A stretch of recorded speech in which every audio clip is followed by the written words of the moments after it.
Welcome to video 2 in module 17. In this video, we shall build on the general thesis outlined in the first video that relationships are not so much about happiness as providing opportunities for personal and spiritual growth by outlining in greater detail the 4 phases that we have to go through to achieve a truly loving relationship. The first 3 phases are experienced prior to the awakening, assuming that happens, of course. Not everyone awakens in the sense that we've been using the term throughout this course, which is to say that one has become open to and aware of spiritual reality and is able to live effectively in both that reality and in human reality at the same time. But for the purpose of this training, it is a fair assumption that the kind of client who comes to us is highly likely to be on the path to awakening or has already awakened, at least to some degree. It also has to be said, and I did make reference to it in the first video, that even though a relationship does actually manage to extend to the 4th phase, post-awakening, there is no guarantee that the kind of unconditional love we hope comes at that point is actually achieved, at least to the full extent of what is possible.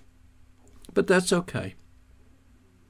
All that said, let's look now at the typical features of each phase of a committed relationship. So, phase 1, the honeymoon period. This is the shortest phase, normally lasting no less than 6 months and rarely more than 2 years. 6 to 12 months probably being the norm. We might say that the following description is tilting towards the extreme, but the basic elements are recognizable in most early relationships, especially with one's first love. Now, there are many types of love, but the one that characterizes this phase is eros. Eros is a form of love that is fiery, intense, passionate, and all-consuming. Seduction may be a big part of it. There is strong physical and sexual attraction, and during this phase, the couple are more or less equally sexually driven and well matched in this area. There is an intense level of desire to be in the company of the other, almost to the point of wishing to devour them. They are extremely appreciative of the beauty that they behold in each other and find many ways to express that in romantic ways. This phase is about discovering each other's needs and desires, giving and receiving affection, checking each other out, and game-playing to win the other's love and acceptance, especially if, as a child, love and acceptance was withheld from one or both parents. This might be part of the attraction, a way to get that need met. Many people during this phase become convinced that they found their soulmate. It just seems that they're so well matched it could be a God thing. Now, I do believe in soul contracts, and I've observed relationships that look like past life connections, but on the whole, I think this is just their higher selves trying to lock them into this relationship, so when they get to phases 2 and 3, there is no easy escape. Lovers at this stage are very prone to delusionary thinking and romantic dreaming, and on the whole, the soulmate thing is all part of that. I also think that we're all soulmates for each other anyway, at some level, since we are all one. Dreaming of having a special soulmate is just another way to think we're separate. So it serves a purpose in that sense. The shadow side of this phase can include quite a bit of deception, defensiveness, withholding of the truth about oneself, pretension, and lack of vulnerability. Shadow stuff remains largely hidden, or at best selectively revealed as a way to test each other's ability to be compassionate and understanding. It also isn't long before the issues of control and domination of one over the other starts to creep in. Towards the end of this phase, being in love begins to give way to a form of love that is more conditional and maybe even quite demanding. But the partners adjust to whatever roles get established, still believing that they're in a perfect relationship. Phase 2 comes right at the end of the honeymoon period. However, it qualifies as a separate phase in its own right, in that it begins to shatter the illusion of perfection, brings the relationship down to earth, and either moves it slowly into phase 3, or dramatically brings the relationship to an abrupt end. It has its origins in how the couple came together in the first place. There are no accidents, as you know. So what happened is that one partner, let's say it was the female, had come to a place in her life where her higher self wanted her to heal her shadow. So she subconsciously put out a signal and attracted into her life a healing angel, whose job it was to become her perfect relationship partner, lull her into thinking she had met her sacred beloved, and then at some point in the relationship, when they were really hooked into it and had established intimacy, spelled out as into me see, this sweet loving person would all of a sudden become a cruel, hypercritical, judgmental, and abusive tyrant. What she hadn't seen all the way through the honeymoon period was that he had a great deal of the same stuff in his consciousness that precisely matched her own repressed shadow stuff. But he'd had it nicely covered up, so she had no idea that it was there. But it had suddenly leaked out and was now in her face. She had attracted her healing angel. He'd held the mirror up to her so she could see her own self-hatred. And what a shock that was. What happens next determines whether the relationship moves into phase 3 or dies. The woman has basically 3 choices. The first is that she only sees him for what he thinks he is and leaves immediately. She doesn't get it that he's a healing angel for her, just someone who lied to her, betrayed her, and hurt her. That's the end of the relationship for her. The love she felt for him during the honeymoon stage turns to hate.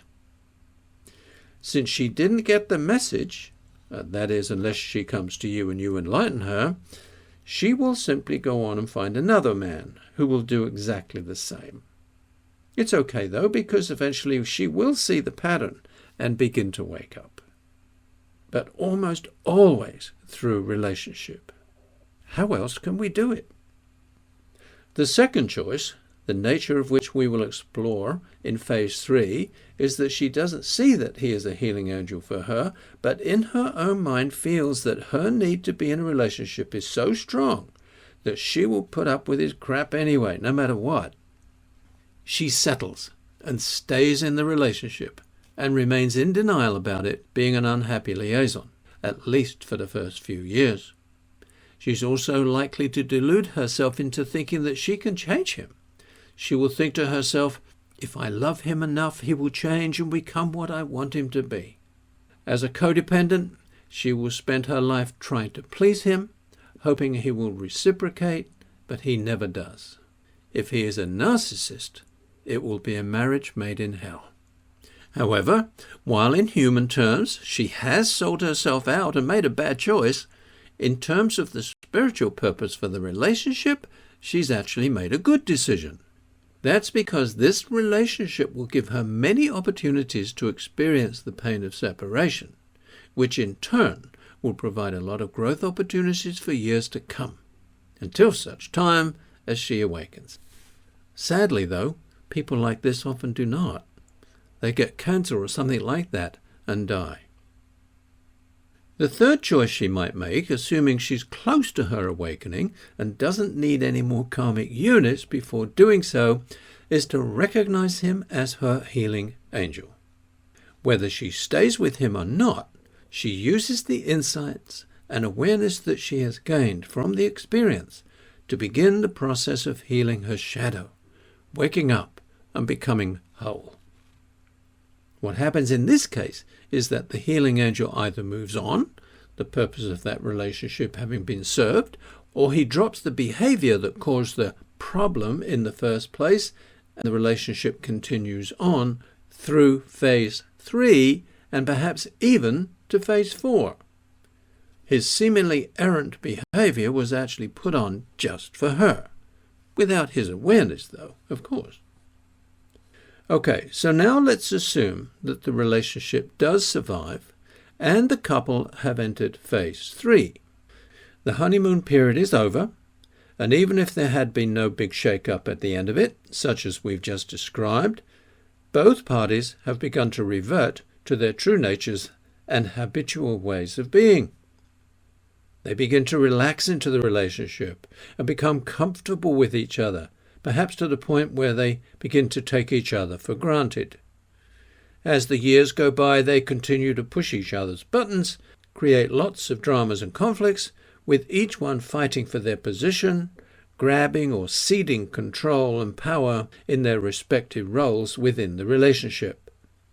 Love slowly shifts to a more storgic kind of love, which is less eros and more a friendship-based love. And they may even start to drift apart. Sexually, each will have reverted to their type, which while they were in the honeymoon period seemed the same, but may well be very different now. More often than not, with one person driven by a fear of rejection, which makes them very insecure but extremely demanding with a high sex drive, while the other is driven by a fear of intimacy, which makes them want more alone time and only occasional sex. Plenty of room for conflict there then.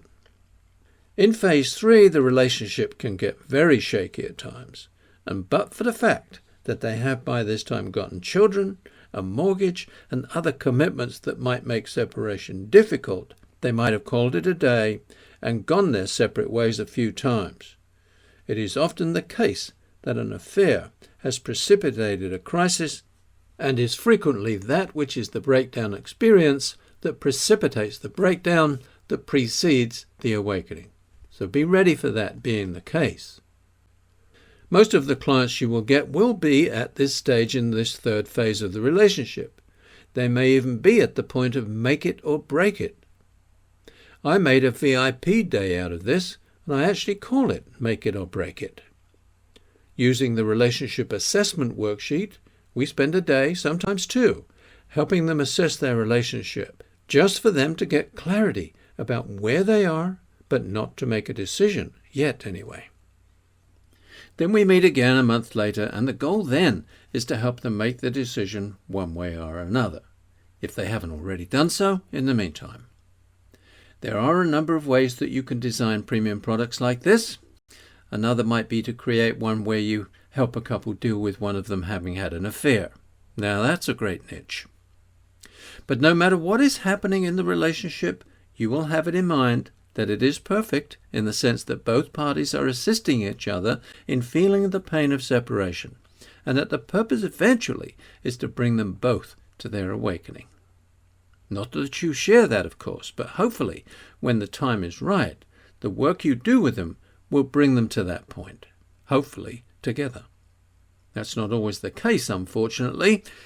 It would be nice if they were to awaken together, and in time make it together into phase 4. If this doesn't happen, and only one partner awakens and wants to have a wholly different kind of relationship, he or she can either leave and find another partner who has the same spiritual yearning for a relationship based on unconditional love, freedom, mutual respect and acceptance, or stick with their lifetime mate and accept the spiritual challenge of loving him or her unconditionally in spite of his or her resistance to making the shift.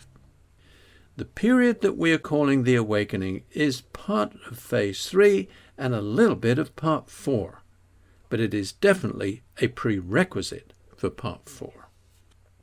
The period of awakening never really ends, but for our purposes here, if we think of it as being, say, the first 2 to 5 years of spiritual discovery and opening up to things like radical forgiveness, there is a list of things that you might help them with, beyond forgiving the past, that impinge on their relationships now and will prepare them for phase 4. So these are, number 1, to forgive their current and past partners using the worksheets or the 3 letters. Number 2, to understand their own sexual personalities and adjust to that of their partners. Now, for more information on that, you should see my book, Radical Self-Forgiveness, The Direct Path to True Self-Acceptance. There's a whole chapter on that. Number 3, to assess their relationship, define their values, and set their boundaries. Number 4, release unrealistic expectations and demands. Number 5, to stop trying to change their partner and accept him or her the way he or she is. And number 6, to recognize when the relationship is over and to let it go.